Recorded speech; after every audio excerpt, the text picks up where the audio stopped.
Right, that's the fun bit out of the way. Time now for our weekly slog through the European papers. Today, Champions League, and after a round that had you glued to your seat like Carlos Tevez, what are the papers making of it all? Well, item 1, Switzerland, where 500 years of democracy and peace have now produced not only the cuckoo clock, but also Tuesday's incredible comeback by Basel at Old Trafford.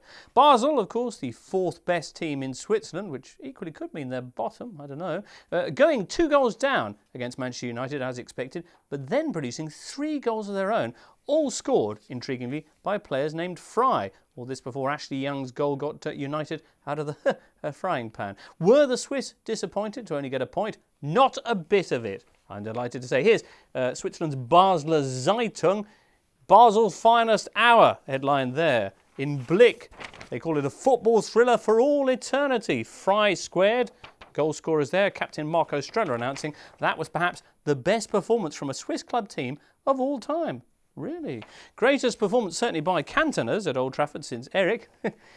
And post-game, the players naturally went out and partied. Well, they are Swiss. Manager Torsten Fink announcing, today there is no curfew, it's free night in Manchester.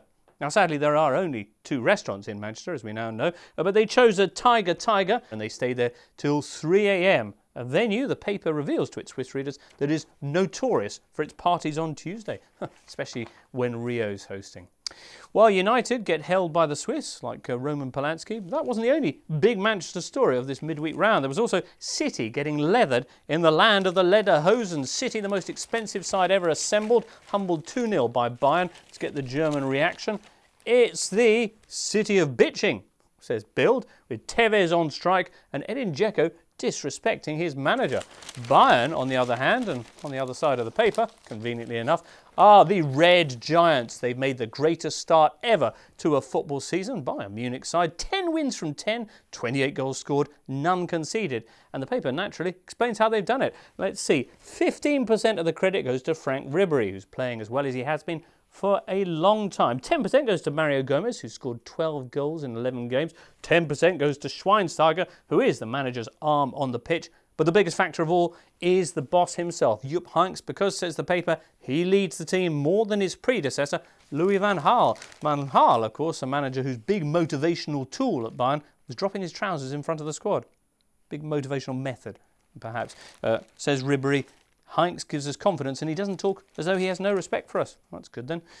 Anyway, with Heynckes and co off on a Bayern spree, this week also saw a big win in Europe for Real Madrid, 3-0 over Ajax. A victory this notable for 2 things. One was the 43-pass move with which Real constructed their 3rd goal. Says marker, Kings of Europe, look, we can do tiki-taka too. And tacky as well, with him around. The other big story was the return of Ricky Kaká. Kaká at last, as As put it, Ricky scoring one and setting up another of Real's goals. And As columnist Thomas Roncero, after pointing out inside Johan Cruyff, your boys took a hell of a beating, comments, Kaká has a big debt with Real Madrid. He behaved in an ungentlemanly fashion with this club in the past, delaying an operation so that he could go and play for Brazil in the World Cup, but making the club pay the price the next season. I sincerely thought he was a lost cause, says Roncero, but he's back, and it's all credit to one man. That man being Jose Mourinho, because he speaks the same language as Ricky, quite literally. Well, Marca agree with all of this, and they add, if Kaká is back, and it looks like it from this performance, then even with Barcelona and Messi around, Real's chances of winning everything this season look very strong. Yikes. Well, other news. Porto are in a storm after they lost 3-1 at Zenit, and a lovely cover on Ojogo on Thursday, a particularly rugged-looking group of players. Headline here, impotent.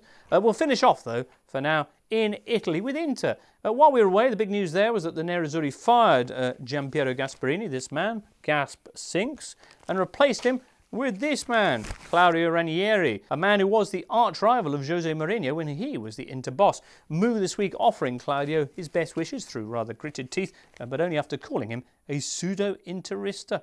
Harsh words.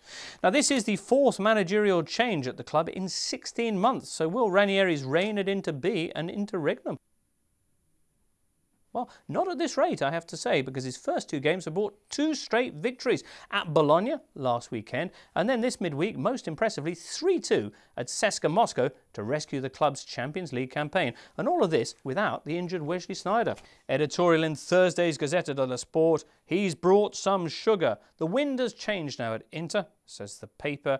Ranieri has put everything back exactly in place. Well, they don't call him Rain Man for nothing.